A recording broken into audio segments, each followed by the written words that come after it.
Bonjour tout le monde et bienvenue à ce webinaire présenté par Unis pour le sport. Je m'appelle Maxime Leboeuf, c'est moi le fondateur de l'organisation.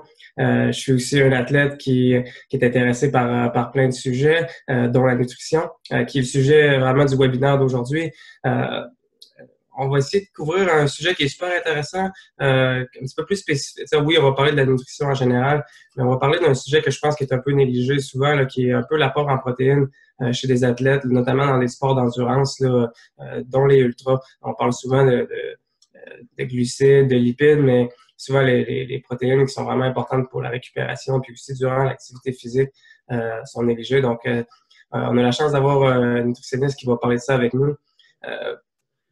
Brièvement, au sujet du webinaire d'aujourd'hui, on veut que ce soit vraiment interactif, fait qu'on vous encourage à poser des questions via le chat. Euh, excusez-moi, vous pouvez utiliser le chat, mais vous pouvez aussi utiliser l'onglet questions-réponses qui est vraiment en bas de votre écran. Donc, on va soit répondre aux questions en direct ou on va le faire vraiment à la fin de la présentation, là, durant la période de questions. Donc, sans plus tarder, je vous présente notre nutritionniste invitée. Elle s'appelle Jacinthe Lafrenière. C'est une athlète super active tant dans les courses en sentier que dans le ski de fond l'hiver, que dans le triathlon. Donc, j'invite Jacinthe à peut-être se présenter là, pour que les gens qui nous écoutent là, puissent apprendre un petit peu à mieux la connaître et connaître son background. Parfait, merci beaucoup Max pour l'introduction. Donc, je ne sais pas si vous m'entendez bien. Est-ce que vous me voyez aussi? Je ne sais pas, moi je vais encore... Okay, oui, je pense que les gens, en tout cas de mon côté, tout a l'air correct. Donc, je pense parfait. que ça va Ça marche. fonctionner. Donc, parfait. Ben, pour me présenter rapidement, comme tu l'as fait, je suis nutritionniste. Je travaille en fait en nutrition depuis 2011. Puis, par intérêt personnel, là, je me suis mis à rechercher davantage là, sur la nutrition sportive. Par la bande, j'ai fait une maîtrise en sciences d'activité physique. Je travaille en ce moment sur mon doctorat en nutrition. Mes recherches sont pas spécialement en nutrition sportive. Je m'intéresse beaucoup à l'évaluation nutritionnelle, donc comment on peut mieux évaluer ce que les gens mangent. Puis, parallèlement à ça, je fais de la clinique en nutrition sportive, donc je vois des athlètes de différents niveaux. Puis, je travaille aussi beaucoup avec des équipes, principalement des jeunes qui sont impliqués dans différentes disciplines sportives. Donc, ça m'a amené à explorer vraiment plusieurs aspects différents là, de ce domaine-là. Puis, c'est ça, c'est une thématique intéressante aujourd'hui. On va aborder les ultramarathons. Donc, c'est un monde dans lequel on se retrouve à être plongé avec justement la course en sentier. C'est quelque chose qui est de plus en plus en vogue. Donc, beaucoup de questions par rapport à ça. Donc, je pense qu'on va avoir un sujet qui va être intéressant aujourd'hui. Super. Donc, on va y aller tout de suite. Le premier sujet que j'aimerais aborder, c'est avant de parler de l'ultra lui-même ou même de la récupération avant la course, un ultra, inévitablement, il faut s'entraîner pour ça. Là. Donc, au niveau de la phase d'entraînement, on peut peut-être parler d'une nutrition un peu plus générale, là, une journée typique ou une semaine typique d'entraînement. Là, ça ressemble à quoi un peu l'apport, comment devrait être notre approche là, face aux protéines là, durant l'entraînement, post-entraînement? Y a-t-il vraiment une distinction à faire, notamment entre les sports d'endurance comme des ultras et des sports de force. Donc, c'est beaucoup de sujets, là, donc on posera des questions intermédiaires au besoin. Là. OK, fantastique. Oui, dans le fond, écoute, quand on parle de nutrition sportive, c'est sûr qu'on parle à la base de saine alimentation. C'est certain que avant de faire des recommandations vraiment spécifiques là, au niveau de suppléments ou au niveau d'apports vraiment précis en vitamines, en minéraux, généralement, on cherche à avoir une alimentation qui va être équilibrée puis qui va répondre à nos besoins en énergie. Donc ça, c'est vraiment la base. Si on n'a pas le carburant pour fonctionner, déjà là, c'est difficile d'aller chercher un niveau de performance. Mais si on va un peu plus spécifique, je trouve intéressant quand même de comparer la question du sport d'endurance, de sport d'ultra-endurance, puis de sport de force ou de puissance. En gros, normalement, pour un sport d'endurance, donc quelqu'un qui va faire de la course, disons, entre 5 km puis un marathon, on va généralement, puis même à la limite les sprints, quoique ça serait peut-être un cas un petit peu spécifique, les sprints. Mais mettons, la plupart des courses à pied là, sur route de 5 à 42 km, on va viser un apport qui va être généralement principalement axé sur la consommation de glucides. Puis l'apport en protéines, il va être légèrement plus élevé que celui d'une personne sédentaire, mais pas nécessairement beaucoup plus que ça, parce que quand on parle justement d'athlètes d'endurance, on vise pas nécessairement à gagner de la masse musculaire plus que nécessaire. Généralement, les athlètes en endurance, ce qu'ils veulent, c'est avoir un bon ratio entre leur poids puis la puissance qu'ils peuvent aller chercher avec ce poids-là. Donc, en général, on va évaluer d'avoir une masse musculaire qui est plus élevée que nécessaire, c'est finalement plus nuisible que d'autres choses parce que finalement, on a plus de poids à traîner à chaque fois qu'on fait. Puis si on en fait pendant très longtemps, mais ça finit par nuire à nos temps de course. Donc, c'est ça. Par contre, quand on parle d'ultra-endurance, on va se retrouver avec des recommandations en protéines qui vont pratiquement frôler celles des sports de puissance. Puis, c'est parce que les recommandations sont vraiment en grammes par kilo. Donc, puis nos athlètes d'ultra-endurance, ben, ont des besoins en énergie qui sont vraiment plus élevés. Généralement, ils vont avoir un volume d'entraînement, donc un nombre de kilomètres par semaine qui va être beaucoup plus grand. Puis pour cette raison-là, on va essayer d'aller chercher des apports en protéines qui sont plus élevés pour s'assurer qu'on a le minimum pour rester en équilibre. Dans le fond, quand on parle d'équilibre de protéines, ce qu'on mesure, en fait, c'est l'azote. Ça a l'air drôle, mais c'est la quantité d'azote qu'on va perdre. Ça nous indique si on a brûlé nos muscles, finalement, donc si on a perdu de la masse musculaire. Puis pour rester en équilibre, il faut aller chercher des apports en protéines qui sont quand même un peu plus élevés. Est-ce que ça peut vouloir dire en termes comme je dis, c'est une question de kilos, fait que ça dépend de notre poids corporel, mais généralement, on va viser des apports aux alentours de 1,6 à 1,8 grammes par kilo. Pour vous donner une référence, là, le sédentaire moyen, on lui recommande à peu près 0,8 à 1 gramme par kilo. Fait qu'on est comme au double à peu près du besoin en protéines d'une personne qui bouge pas. Puis ça peut représenter en grammes, dépendamment du poids, peut-être aux alentours de 100 à 150 grammes par jour. C'est quand même des bons apports en protéines. Effectivement, c'est quand même des quantités relativement importantes, là. Effectivement. Puis, en tant que tel, on remarque que le Canadien moyen consomme facilement là, un 80 à 100 grammes de protéines par jour sans faire trop d'efforts. Donc, on devine que quelqu'un qui a un besoin en énergie qui est plus élevé va manger plus d'un peu de tout. Donc, par la bande, c'est pas trop difficile d'aller chercher ça, mais ça vaut quand même la peine de le planifier pour s'assurer de manquer de rien. Puis surtout que l'élément le plus important en nutrition sportive au niveau des protéines, là, c'est vraiment la répartition. C'est une chose qu'on est peut-être moins à l'aise de faire, on a moins l'habitude, c'est de s'assurer que, oui, on va chercher notre quantité de protéines à tous les jours, mais qu'on s'assure de maximiser l'utilisation en prenant des protéines à tous les repas, puis idéalement même toutes les collations. Parce que le fait de prendre 100 grammes de protéines d'un coup, ça ne garantit pas qu'on va avoir une bonne synthèse de muscles, qu'on va vraiment maintenir notre équilibre là, en protéines, parce que finalement, on peut juste en utiliser à peu près un maximum de 30 grammes à la fois. Fait que l'idéal, c'est vraiment de s'assurer qu'à chacun de nos repas, on a au moins un 25 à 30 grammes de protéines, puis qu'à nos collations aussi, on va peut-être chercher un 5 à 10 grammes selon nos besoins là, pour aller compléter ça. C'est quand même intéressant parce que ça me fait réfléchir. Là, je prends mon cas personnel, là, c'est que je suis probablement en déficit de protéines pratiquement en permanence parce que souvent je vais en prendre dans les repas, là, mais dans mes collations, c'est clairement pas intégré, aussi bien intégré en tout cas. Là, donc, probablement que si tu dis que l'apport en protéines doit quasiment se comparer aux gens qui font des sports de force, là, le jour où tu fais des ultras, c'est quand même pas mal intéressant. Donc, ça serait quoi dans le fond, le jour où, mettons, en force d'entraînement, tu manges moins, tu as un apport déficitaire en protéines, c'est juste ta récupération ultimement qui est moins bonne ou t'augmentes ton risque de blessure aussi, à ton avis? Là, je sais pas si c'est... Exactement. Ben un peu de tout ça, dans le fond, les protéines, leur rôle, oui, ils apportent de l'énergie au corps, mais au-delà de ça, c'est vraiment un matériel de construction. Fait qu'on va voir, dans le fond, l'impact d'un apport qui va être sous-optimal au niveau de la synthèse de muscles. Fait qu'effectivement, si tu fais un entraînement, tu as comme objectif d'aller maximiser les muscles qui vont te servir à l'effort, maximiser leur performance. Fait que tu pourrais voir un plateau de performance si tu n'as pas assez de protéines. Les protéines, ils vont servir aussi, évidemment, à la récupération dans le sens où je fais une course ou je fais un entraînement plus intense, je fais des intervalles, je fais quelque chose qui vise une adaptation musculaire. Ben, si l'apport en protéines qui suit n'est pas suffisant, ben, je vais pas aller récupérer ou reconstruire ou réparer, si on veut, les fibres musculaires adéquatement. Ça, évidemment, ça peut faire en sorte qu'ils vont être moins fortes, moins solides, puis peut-être plus à risque de blessure. Mais évidemment, dans le cas d'une blessure, la récupération va être plus longue aussi si l'apport en protéines n'est pas assez bon.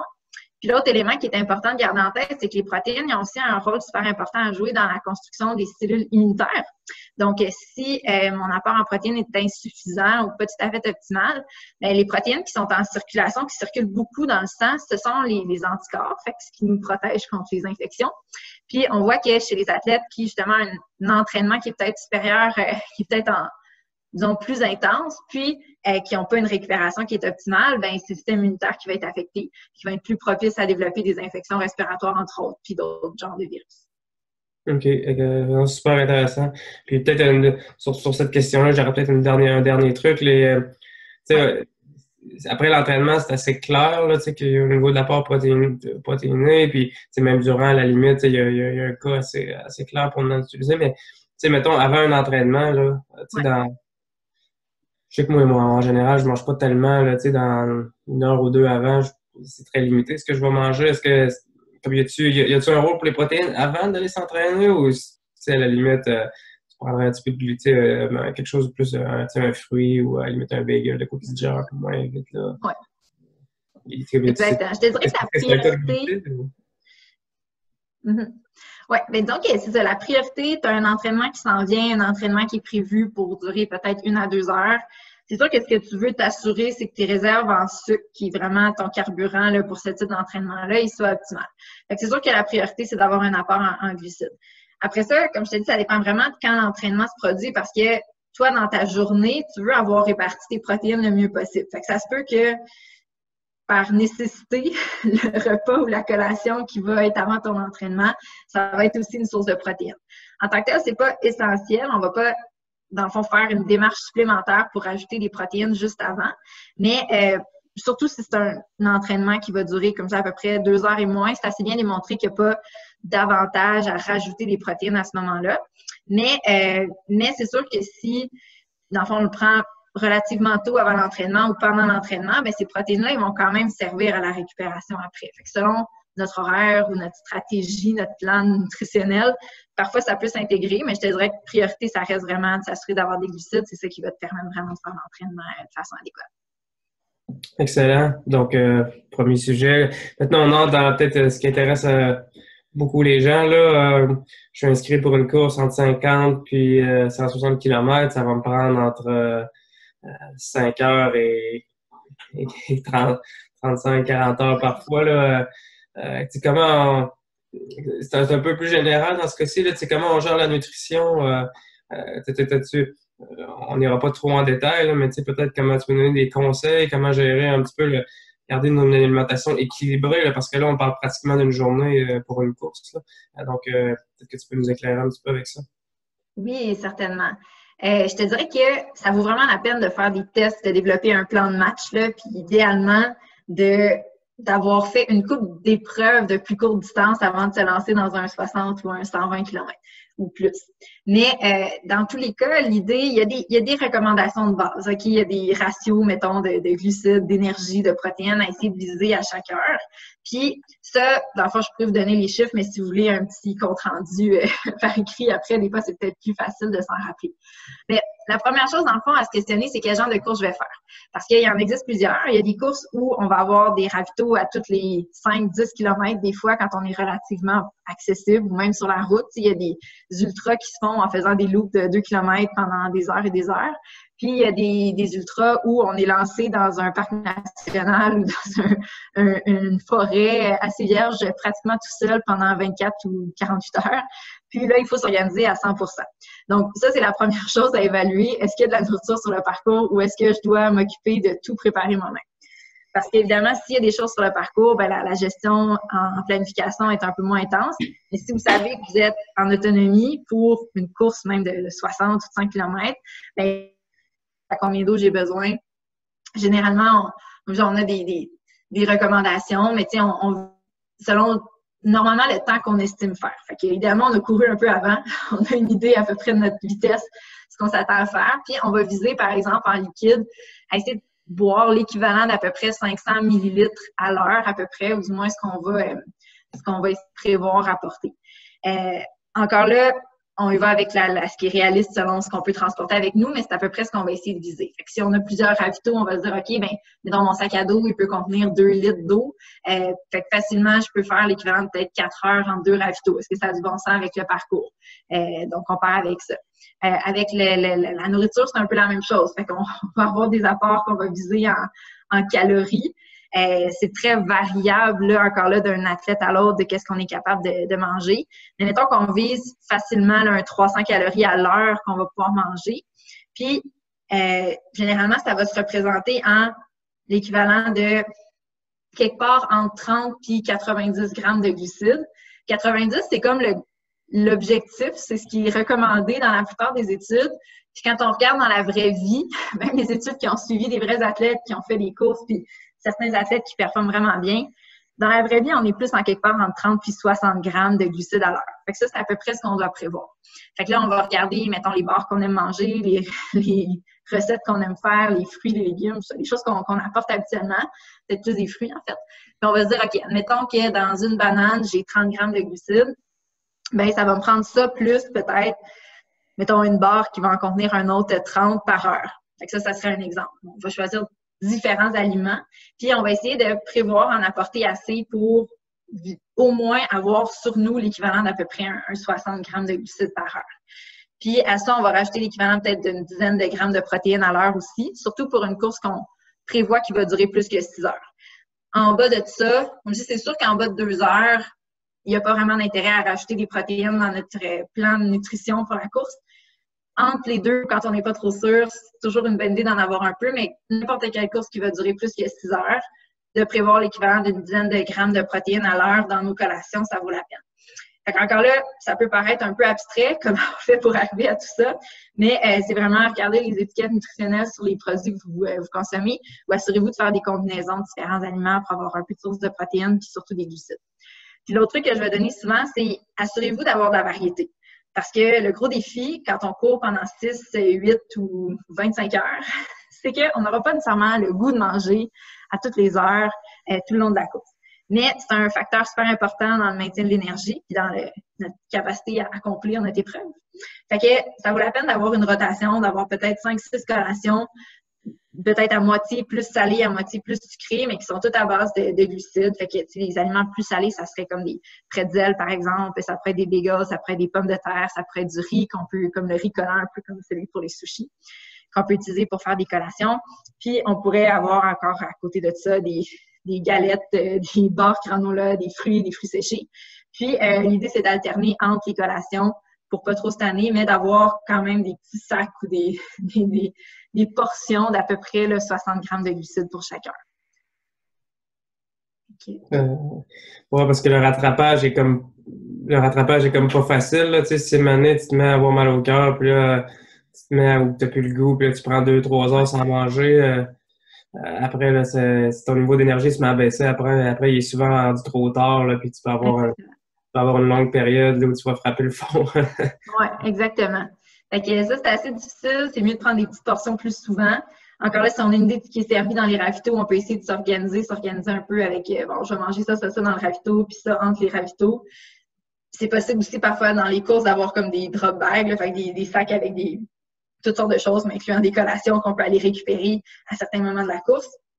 Mais c'est important d'avoir un petit apport, trouver justement les aliments puis les tester. Parce que ça, les problèmes gastro-intestinaux, on pourra en reparler, je pense que c'était une des questions plus tard, mais ça affecte une très, très grande majorité des athlètes en ultra-endurance, c'est pas pratiquement tout le monde. Donc, il faut se préparer à ça. Puis une bonne façon de se préparer, c'est de tester des collations en entraînement. Quand on fait des longues sorties, on essaie de voir justement quand ça fait 3, 4, 5 heures que je cours, qu'est-ce que j'ai le goût de manger à ce moment-là, de faire des tests puis de partir de ça pour les préparer les courses. Si ça arrive, mettons, on est en milieu de course, on arrive et on est malade, la stratégie optimale pour revenir sur la bonne voie de la nutrition, c'est-tu essayer de recommencer en prenant, essayer de s'hydrater premièrement tranquillement puis commencer à assimiler la nourriture? C'est-tu l'hydratation devrait essayer de revenir en premier vu que tu as perdu beaucoup d'eau en étant malade? C'est-tu logique ce que je dis? Ou? Oui, je te dirais que, encore là, si on regarde un peu les données de recherche, là, on voit qu'il y a des gens qui sont capables de finir des courses avec des déficits en énergie qui sont quand même assez grands. Fait que l'idée, c'est, comme tu dis, en priorité d'essayer de rester hydraté. Après ça, évidemment, si l'estomac est à capacité maximale, des fois même rentrer de l'eau, c'est difficile. Mais ce qui explique, dans le fond, peut-être, pour simplifier un peu la chose, ce qui fait qu'on va avoir vraiment des troubles digestifs souvent, c'est vraiment une question de volume sanguin. Fait qu'à mesure que je cours, ben mon système, il va prioriser les muscles, les gros groupes musculaires des jambes, puis il va avoir un apport en sang qui va être insuffisant au niveau de l'estomac puis des intestins. Fait que ça affecte le fonctionnement, ça affecte la perméabilité des intestins, ils vont devenir plus... dans le fond, ça va juste nous amener à avoir plus de symptômes de style nausée, diarrhée, ce genre de choses. Qu'est-ce qu'on peut faire quand ça se produit? Ben, une chose qu'on peut essayer de faire, c'est de ralentir le rythme un peu. Tranquillement, ça peut aider à ramener un peu le volume sanguin au niveau des systèmes digestifs. Puis oui, essayer de rester hydraté en priorité. Si on est capable de boire quelque chose qui va contenir un peu de sucre, ça va au moins nous rentrer un peu d'énergie au niveau du système. Puis, l'autre chose qui peut aider, si jamais on a mangé des aliments très sucrés, comme des gels, par exemple, les produits plus nutrition sportive en début de course, puis que ça nous a amené plus de symptômes digestifs, on peut essayer de recommencer à manger tranquillement avec des aliments qu'on appelle plus des glucides plus complexes, des choses qui n'ont pas nécessairement un goût sucré, mais qui sont à la base des glucides. Fait que ce serait plus, par exemple, du pain, des pommes de terre, du riz, les flocons d'avoine aussi, ça pourrait être une idée. Fait que si on a accès à des collations ou des aliments de ce type-là, parfois, ça peut aider justement à faire en sorte qu'il y ait moins de mouvements d'eau finalement au niveau du système digestif, puis ça peut aider à calmer les symptômes digestifs. C'est pas toujours facile. Des fois, il y a comme un point de non-retour où on dirait que ça nous prend juste une coupe d'heure du sommeil, puis que c'est pas toujours possible de le faire pendant la course. Mais si on est capable, des fois, juste de ralentir le rythme, de marcher pendant peut-être 1 kilomètre ou 2, laisser le temps au système de reprendre le dessus un petit peu, comme tu dis, s'hydrater dans la mesure du possible, ça peut aider. Puis, encore là, le fait d'avoir vécu des expériences comme ça nous permet de tester certaines choses. Généralement, ce qui est démontré, c'est que les athlètes aguerris, ceux qui ont de l'expérience, vont avoir moins de problèmes digestifs que les nouveaux. Puis, il y a certains athlètes qui vont même utiliser, par exemple, du gingembre comme supplément pendant les courses parce que c'est un aliment qui aide à contrôler les troubles gastro-intestinaux. Fait que ça peut être quelque chose qu'on peut utiliser aussi là, en supplément ou en aliments qu'on peut manger comme ça. Ah, j'avoue, j'avais pas pensé à ça, mais OK, bon, regarde, je le dirai pas à personne, mais je vais utiliser ça à Québec Mégatrail. OK, ben c'est cool, non, c'est cool, merci. Puis ça m'amène un petit peu à mon dernier sujet. Là. Finalement, j'ai complété mon ultra, je suis bien content. À partir de là, tu sais, souvent, lorsque les gens qui font des ultras, ils font des ultras pour se préparer pour un ultra, là, finalement. Fait que ça finit que, tu sais, l'entraînement doit recommencer assez rapidement, là, donc, on entre un peu en mode récupération, là. Fait que, tu peux nous dire un peu, tu sais, du moment où je traverse la ligne d'arrivée, peut-être, puis peut-être pour la semaine qui suit, là, parce qu'on s'entend que pour ce genre d'épreuve-là où tu as un déficit calorique qui est astronomique, probablement à la fin, là, ça prend plusieurs jours, voire même plusieurs semaines récupérer, là. Oui, exactement. Puis comme tu le mentionnes, dans le fond, le gros défi, c'est vraiment d'essayer de maximiser les premières heures après la fin de la course parce que justement, c'est le moment où généralement le système digestif qui a peut-être collaboré jusque-là, il décide que ça devient difficile. Si on est capable de manger quand même assez vite, idéalement, dès que possible après la course, ce qu'on veut, c'est on est dans une période où on va vraiment facilement utiliser les protéines puis les glucides qu'on va manger pour la récupération. Fait qu'on veut essayer d'utiliser dans le fond, l'espèce de plage horaire de 1 heure après l'entraînement pour commencer tout de suite la récupération. Puis même, je dirais, dans la première journée, tu sais, on finit, puis là, on peut finir à n'importe quelle heure, dans le fond, un ultra, mais mettons qu'il nous reste, je sais pas, 4-5 heures avant d'aller se coucher. Idéalement, à chaque heure, on va essayer d'aller chercher l'équivalent de à peu près 1 gramme par kilo de glucides, puis un 20 à 25 grammes de protéines. Encore là, dans la mesure du possible, on essaie d'aller chercher le maximum de ce qu'on est capable de manger là-dedans. Mais on sait que si on est vraiment capable à chaque heure d'aller chercher un peu plus de sucre puis un peu de protéines, on maximise vraiment notre meilleure plage de récupération.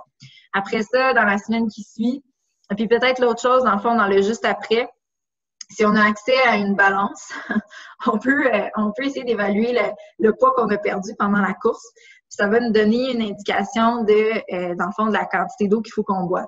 Puis c'est quand même un point important à soulever parce que c'est pas vraiment tous les athlètes qui vont se déshydrater de façon importante pendant une course. Il y en a qu'au contraire, qui vont avoir tellement peur de se déshydrater qu'ils vont finir avec un poids plus élevé que ce qu'il y avait avant de commencer la course. Mais si on voit qu'on a perdu, disons, mettons pour dire quelque chose, un 500 grammes de poids ou 1 kilo de poids, par exemple, bien, on va essayer d'aller chercher 1,5 fois ce poids-là en eau. Dans le fond, en millilitres d'eau. Un litre, c'est la même chose qu'un kilo là, en eau. Donc, si j'ai perdu, mettons, 1 kilo, je devrais aller boire 1,5 litre d'eau, idéalement encore là dans le 2 à 3 heures qui va suivre l'entraînement. Donc, dès que je suis capable, l'entraînement, la course, en fait. Donc, je vais essayer de rétablir mon niveau d'hydratation, puis maximiser mon apport en glucides, vraiment en mangeant idéalement à chaque heure jusqu'à temps que j'aille me coucher. Après ça, dans les jours qui suivent, mon objectif, c'est de reprendre mon plan nutritionnel le plus possible à la lettre. Fait que ce qui est arrivé, j'ai couru pendant comme si peut-être 8, peut-être 14, peut-être 24 heures. Fait que inévitablement, j'ai des blessures musculaires puis je veux les réparer le plus vite possible. Fait que pour arriver à ça, je veux vraiment maximiser mon apport en protéines. Fait que c'est la semaine qui va suivre, elle va être cruciale au niveau de est-ce que je peux vraiment avoir toutes les protéines qu'il me faut au déjeuner, dîner, souper, puis idéalement les collations aussi. Puis maximiser aussi l'apport en vitamines et minéraux à travers tout ce qui est fruits et légumes, d'aller chercher des glucides quand même à chaque repas. Donc, on repart vraiment à une alimentation de base équilibrée, mais gardez en tête qu'il y a beaucoup d'antioxydants, de micronutriments qu'on va trouver dans les fruits et légumes qui sont super importants pour la récupération aussi. Fait que d'essayer juste d'avoir l'alimentation le plus équilibrée qu'on est capable, c'est ce qui va nous permettre finalement de récupérer rapidement. Fait que la grosse bière qu'il nous offre à la fin de la course, on est-tu mieux de la prendre ou? Ben, je dirais que si tu en prends une là, ça peut passer, mais idéalement, là, techniquement, ça l'hydrate, il y a des nutriments dans la bière, il paraît, mais je dirais que si dans le reste de la semaine, on est capable surtout si on a une course qui s'en vient vite, puis que c'est ça l'idée, techniquement, on essaie de couper l'alcool au moins dans la semaine qui précède la course, fait que ça va dépendre de notre temps de récupération, mais si on en prend, faut être sage. Ah ben c'est parfait. Non, je pense que ça fait pas mal le tour de. Tu mentionnais tantôt avant que tu avais un livre, peut-être que tu recommanderais pour des snacks notamment. Exactement. Ben, dans le fond, on parlait de ça. Au niveau des bars énergétiques, il en existe plein. Des fois, c'est facile. On aime ça avoir des choses qui sont déjà pré-emballées. Ça peut nous simplifier la vie. Je dirais que c'est vrai. Puis la plupart, en termes de valeur nutritive, ça s'équivaut. Moi, ce que je suggère, c'est d'essayer de lire la liste des ingrédients.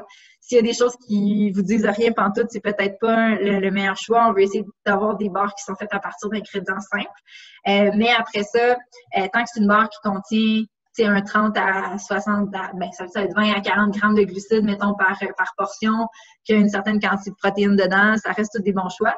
Mais l'autre option, si on est capable de planifier notre course un peu d'avance, c'est d'essayer de s'apporter une coupe d'affaires maison. Puis, je peux vous le montrer, mais comme tu disais, tu pourras apporter la référence. Donc, le livre Feed Zone, en fait, ça a été écrit par des coachs d'une équipe cycliste aux États-Unis. Puis, c'est en fait un livre de recettes avec toutes sortes de suggestions de recettes, autant sucrées que salées, qui sont toutes à base de glucides. Donc, si des fois vous dites, bon, mettons le riz collant, il me semble que ça a l'air tendance, mais je sais pas trop quoi faire avec ça. Mais il y a comme une dizaine de recettes, autant salées que sucrées avec ça. Il y a des recettes, justement, de mettons, pain différents qu'on peut faire avec ça, des recettes plus sucrées comme beurre granola, mais des recettes aussi plus salées. Donc, je pense que c'est le fun d'en essayer quelques-unes. Puis l'idée, c'est qu'on peut tout emballer ça en petites portions individualisées, mettre ça dans notre sac, puis rentrer ça dans notre rotation de collation. Puis encore là, la stratégie, c'est toujours tester-les avant en course, voir qu'est-ce que vous tolérez bien quand vous courez. Mais l'idée d'avoir des aliments qu'on aime, qu'on connaît bien, puis qu'on a fait maison, mais ça peut être bénéfique pour notre énergie pendant la course. Super. Fait que pour votre information, tout le monde, ceux qui sont présents, j'ai mis via le chat, là, vous allez le voir en bas de l'écran, j'ai mis le lien vers le livre, là, donc c'est super facile. Là. J'ai mis la version anglaise, je présume qu'il doit y avoir une version française, là, je l'ai pas. C'est possible, je l'ai en anglais aussi, je ne sais pas si c'est traduit, mais c'est assez facile à suivre quand même en général en termes de un livre de recettes, c'est jamais trop.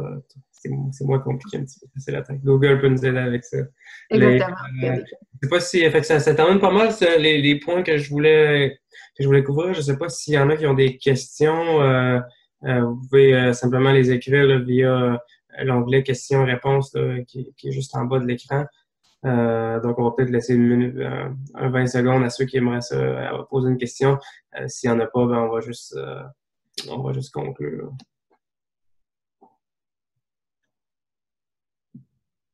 Ça n'a pas... Pourquoi on a répondu à toutes les questions? Je pense que c'est ça que ça veut dire. C'était vraiment complet. Good. En tout cas, fait que s'il y en a qui sont intéressés, là, je fais un peu de promotion pour les services que Jacinthe offre, là, comme on mentionnait au début, elle est nutritionniste. Elle offre des consultations privées, des conférences, des ateliers de groupe. Donc, sur le chat, ce que je fais... il y a une question après, mais je vais quand même finir ma phrase. Donc, ceux qui sont intéressés, je mets le lien via le chat là, pour le site adjacent. Donc, vous pouvez visiter son site puis la contacter par ce moyen-là. Là. Donc, je vous la recommande fortement, évidemment. C'est tous parce que je lui fais entièrement confiance. Puis, il y a une question, il y a quelqu'un qui a posé une question via le chat. Donc, il se demande un petit peu, tu sais, la semaine avant un ultra, on entend souvent le repas de plate alimentaire la soirée d'avant ou le steak 2 jours avant, là, mais avant un ultra, ce serait quoi la bonne stratégie à adopter? Là, on peut y aller plus large, là, peut-être la semaine à quoi on doit penser. Là. OK, parfait. Bien, je te dirais que de manière générale, la semaine avant, tu essaies d'avoir ton alimentation la plus équilibrée possible. Les gros changements, ils vont se faire dans les 3 jours avant l'épreuve comme telle, où là, grosso modo, on veut juste augmenter la proportion de glucides dans ce qu'on va manger de manière à maximiser ce qu'on est capable de stocker au niveau des muscles. Fait que c'est un peu la même chose quand on prépare un marathon, quand on prépare un ultra, donc on parle des pâtes. Les pâtes, c'est un exemple où justement l'élément de glucides prend une bonne partie de l'assiette. Pas le meilleur truc visuel que vous pouvez avoir, mais tu sais, ça peut être un couscous qu'on peut manger, ça peut être un riz, mettons un riz au poulet, ou bon, tu sais, n'importe quelle recette où l'élément de glucides, il prend plus de place dans l'assiette. Puis, pensez à rajouter des fruits, même des jus de fruits à la limite en accompagnement en dessert pour essayer d'avoir un petit peu plus de glucides à chaque repas. Fait que techniquement, ça va faire en sorte que la proportion qui va être attribuée au gras puis aux protéines va être un petit peu réduite par rapport à ce qu'on va manger en glucides. Fait que ça, c'est un peu la base. Une fois si on est capable d'établir ça, justement, on baisse le niveau d'entraînement de façon assez logique. Là, on va faire une session de repos normalement dans les 3-4 jours avant la course. On augmente la proportion de glucides. Puis chez des athlètes assez bien entraînés, on voit que juste ça, c'est suffisant pour augmenter là, ce qu'on appelle le glycogène musculaire, qui est ce qu'on va stocker au niveau des muscles. Puis après ça, bien, chaque personne peut avoir un peu ses routines, mais de manière générale, on veut évidemment limiter l'alcool dans les journées qui précèdent la course, puis essayer de maximiser vraiment la variété pour arriver avec quelque chose de complet.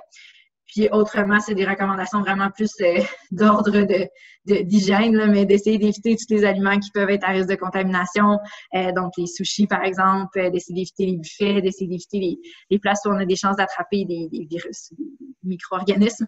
Mais autrement, c'est vraiment idéalement ce qu'on appelle le carb loading, d'essayer d'augmenter la proportion de glucides dans les trois jours qui vont précéder la course surtout. Super. Parfait. Puis il y a beaucoup Pour ceux qui ne savent pas, il y a beaucoup de questions qui sont arrivées, notamment on est en live sur Facebook, fait qu'il y a des questions qui nous arrivent de Facebook. Là. On peut peut-être commencer. C'est un sujet qu'on a discuté hier là, lorsqu'on préparait un peu la réunion. Là, pour les gens qui sont régime vegan ou végétarien, là, comme si c'est pleinement compatible, là, dans la mesure, je pense que ce qu'on discutait, c'est le défi, c'est vraiment la quantité de protéines qui doit être ingérée. Fait que, peut-être que tu peux donner peut-être une petite recommandation pour s'assurer de n'avoir assez. Exactement, oui. Comme tu dis, régime végétarien, même végétalien, ça peut tout à fait fonctionner. De manière générale, c'est un régime qui est très riche en glucides, donc qui est assez bien compatible avec les sports d'endurance. Là où, comme tu dis, c'est important, c'est vraiment d'avoir une réflexion sur qu'est-ce que c'est les sources de protéines dans notre diète. Quand on décide de se lancer dans une alimentation végétarienne, si on la suit depuis longtemps, mais qu'on veut commencer à faire des sports d'endurance ou d'ultra-endurance, prenez la peine de vous informer, essayez de voir c'est quoi les sources de protéines, qu'est-ce qui en contient plus que d'autres. Effectivement, l'effet de manger, mettons, des légumineuses, ça va nous apporter des protéines. Et c'est bon de savoir que par volume, on en a beaucoup moins que dans un volume de viande, par exemple. Donc, ça veut juste dire que dans mon assiette, la place qui est accordée, mettons, aux pois chiches ou aux lentilles, il faut qu'elle soit plus grande que celle qui aurait été accordée à un morceau de poulet, par exemple. Mais l'idée, c'est toujours le même. On va aller chercher l'équivalent d'à peu près 25 à 30 grammes de protéines dans nos principaux repas. puis à travers des collations, aller chercher une autre dizaine de grammes de protéines. Donc, il y a plusieurs aliments qui peuvent s'intégrer facilement à la routine. Essayez, par exemple, les noix pour ceux qui en consomment, les graines, par exemple, graines de citrouille, qui sont à la fois des bonnes sources de protéines, des sources de fer aussi. Il y a plusieurs stratégies qu'on peut adopter. On peut utiliser les graines de chia, les graines de chanvre pour essayer d'enrichir certaines recettes aussi. L'idée, je pense que le principal conseil que je peux donner, c'est de s'informer, de s'informer justement de la valeur nutritive des produits qu'on achète puis des recettes qu'on fait pour essayer juste d'optimiser l'apport en protéines. Puis, évidemment, si vous avez des questions plus spécifiques, c'est des choses qu'on peut regarder en individuel. Mais effectivement, c'est compatible. C'est juste une question probablement de planification là, pour s'assurer que ça fonctionne bien. Une autre question, il y a des questions que je m'attendais de voir, là, mais rapidement, là, les fruits les plus riches en glucides, qu'est-ce que tu recommandes? C'est lesquels? Banane, là, on sait que c'est assez riche, est-ce que je comprends? Oui, les fruits, c'est riche en glucides en général. Je dirais qu'après ça, c'est une question de goût puis de qu'est-ce qui est facile à transporter, puis qu'est-ce qui est facile à utiliser, puis il y a beaucoup de ça qui va rentrer en ligne de compte. Je dirais que le meilleur ratio poids-glucides en fruits, ça va être les fruits séchés, mais c'est sûr qu'après ça, tu sais, les différences sont minimes. C'est vrai que par volume, on a peut-être un peu plus de glucides dans la banane que dans, mettons, les framboises, mais si on a une préférence pour un, ça demeure tous des bons choix. Il n'y a pas de mauvais choix de fruits à ce niveau-là. Parfait, puis il y a deux personnes qui sont intéressées. Une question qui était assez complète. Qu'est-ce que tu penses de... On n'est pas obligé d'embarquer dans un débat avec ça, là, mais tu as peut-être ton opinion un petit peu sur le régime kétogène. Là, en fait, peut-être l'expliquer brièvement pour ceux qui ne connaissent pas cette diète. Oui, exactement. C'est assez tendance en ce moment. Régime kéto ou cétogène, qu'est-ce que c'est? C'est un régime alimentaire où, justement, à la place de prendre des glucides comme source d'énergie, on veut encourager le corps à s'adapter, à utiliser le gras comme principale source d'énergie. Ce qui arrive, c'est qu'on est un peu programmé, nos cellules utilisent de façon prioritaire le sucre. Fait que pour amener nos cellules à être en mesure d'utiliser de façon efficace le gras, il faut vraiment qu'on coupe nos apports en glucides de façon très, très drastique. C'est un régime qui est très, très restrictif, qui vise un apport qui va être aux alentours de 20 à maximum 30 grammes, mais souvent, c'est plus autour de 20 grammes de glucides par jour. Ça, c'est très, très, très peu. Dites-vous que c'est à peu près l'équivalent d'une pomme par jour. Puis, techniquement, si on veut vraiment être, puis en fait, tous les autres aliments qui contiennent vraiment des glucides seraient évités dans ce cas-là. La rhétorique ou la science derrière ça, la physiologie derrière ça, disons, est vraiment intéressante. L'application est beaucoup plus difficile. Puis les cas où on a vraiment des athlètes qui performent bien en ultra-endurance sur des régimes cétogènes, ça demeure quand même anecdotique. Si on analyse vraiment, dans certaines études, on a suivi des athlètes qui performaient bien, on a regardé ce qu'ils mangeaient. La plupart sont quand même encore dans une alimentation qui est très riche en glucides. Mais l'idée derrière, en fond, pourquoi c'est intéressant, c'est que techniquement, on porte, même un athlète très entraîné, en très bonne forme physique, a assez de masse grasse sur le corps pour survivre facilement l'équivalent de 30 jours. C'est des milliers de calories qui sont entreposées dans nos réserves de gras, puis qui sont là pour justement nous permettre de survivre en cas de famine. Okay? Mais donc, dans le fond, l'idée de la diète cétogène, c'est de dire, de façon générale, on n'est pas, surtout à l'effort, on n'est pas très bon pour utiliser les gras comme source d'énergie. Le ratio de grammes de gras qu'on va brûler à l'heure est plutôt faible. Mais on sait que, puis ça, c'est assez bien démontré, que quand on coupe drastiquement les glucides, on devient meilleur à utiliser les gras à l'effort. Donc, on se dit, si on est capable de se mettre dans ce mode-là, puis finalement de pouvoir faire la course, dans le fond, en étant efficace à brûler les gras, mais à ce moment-là, on peut courir très, très longtemps sans avoir besoin de manger. Donc, sans avoir besoin de planifier justement nos 60 grammes de glucides à l'heure, puis avoir à gérer un peu le système digestif à travers ça. Donc, l'idée est super intéressante. Du côté pratique, ça implique des changements alimentaires à long terme. Donc, on peut pas être keto juste la journée de la course parce que quand on adopte cette alimentation-là, ça prend une période d'adaptation qui peut varier de 5 à 15 de jours à peu près, avant qu'on sente qu'on est vraiment plus efficace à utiliser les gras. Entre les deux, on est vraiment généralement très fatigué, irritable, c'est difficile de maintenir un effort physique. Puis, au niveau des performances, en fait, c'est assez bien démontré que moindrement qu'on fait de la haute intensité, c'est très, très difficile de performer avec une diète cétogène. Si on est capable de courir à un rythme qui est plutôt moyen, où on a un bon apport en oxygène, on peut avoir une performance qui est similaire avec une diète, mettons, cétogène, puis une diète riche en glucides. Il n'y a pas de données qui démontrent qu'on a un avantage, qu'on va mieux performer sur la diète céto. Mais c'est sûr qu'il y a des cas spécifiques d'athlètes qui disent « J'ai fait plein de courses, j'ai tout le temps des problèmes digestifs, je suis pas capable de performer en mangeant des glucides, j'aimerais ça l'essayer. » Mais ça peut être une approche à regarder, mais gardez en tête que c'est pas juste une question de dire « Je mange plus de pain, de patates puis de pâtes », c'est beaucoup plus restrictif que ça. Donc, au niveau de la variété, de l'apport en vitamines et minéraux, ça demeure quand même challengeant. C'est pas une diète qui est nécessairement en soi très équilibrée, mais en termes de l'impact sur être capable de performer à moyenne intensité à long terme, ça peut avoir ses avantages. Ça demande du cas par cas, mais ce que je vous encourage à garder en tête, c'est que pour voir les effets bénéfiques, il faut vraiment suivre la diète de façon assez sévère pendant assez longtemps pour être capable vraiment de devenir bon à s'entraîner dans ce contexte-là. Puis moi, je vais mettre mon grain de sel un peu d'athlète. C'est comme un peu en fait, athlète aussi, ou soucieux de la santé.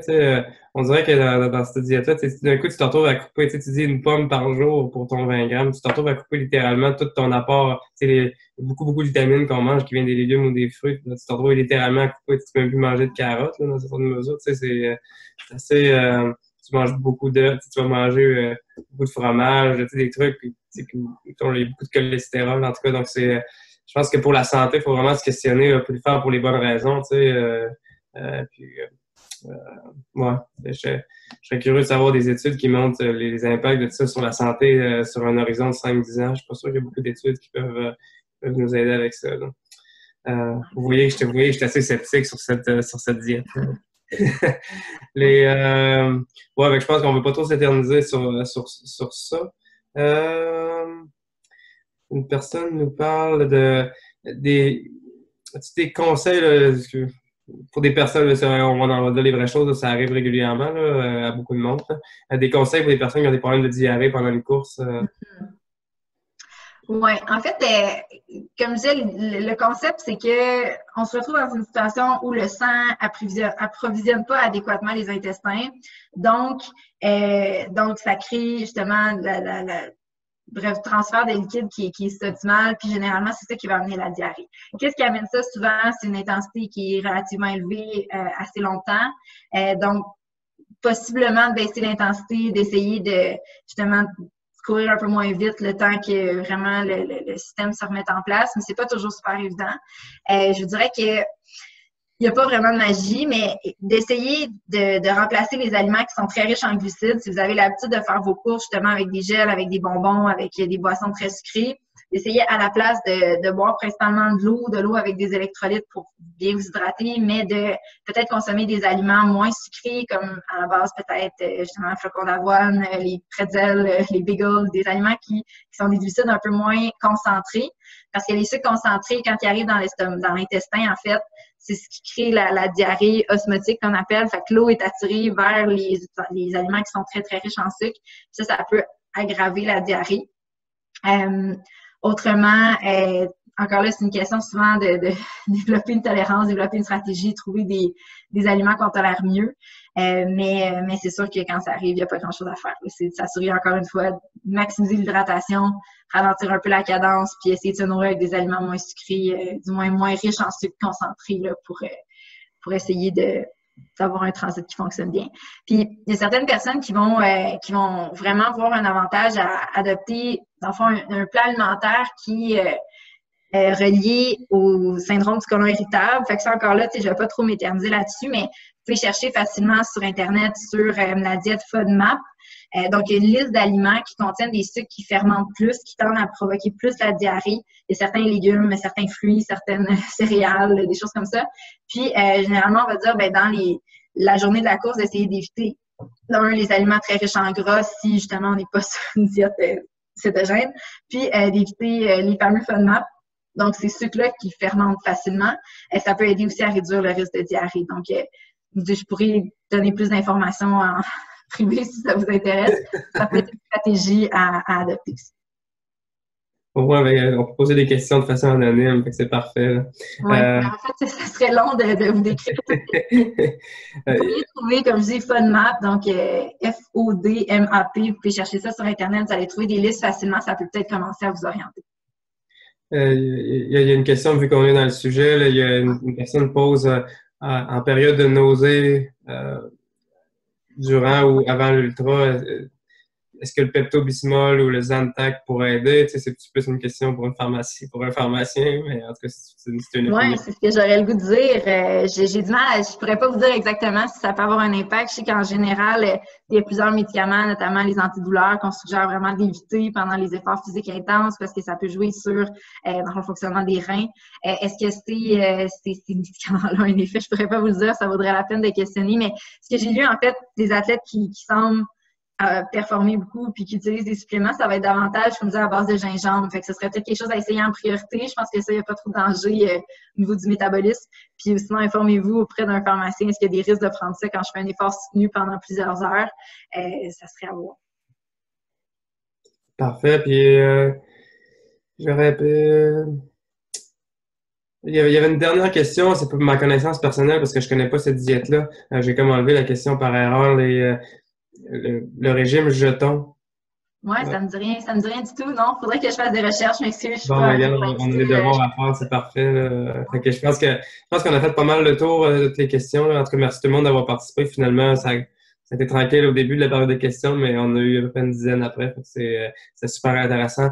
Jacinthe, merci vraiment de ton temps. C'est vraiment apprécié. Je pense que moi, j'ai appris plein de trucs. Puis je suis certain que ceux qui nous écoutent en ont appris aussi. Je réitère, si vous voulez avoir une consultation, un suivi nutritionnel, n'hésitez pas à contacter Jacinthe, là. Je suis certain qu'elle se fera un plaisir de vous aider. Puis, aussi, on a plusieurs webinaires qui s'en viennent dans les prochains mois. Je vous encourage à regarder notre site unipourlesport.com. Vous allez en apprendre sur plein de sujets. Excellent, Donc, sur ce, excellent. Bonne soirée tout le monde.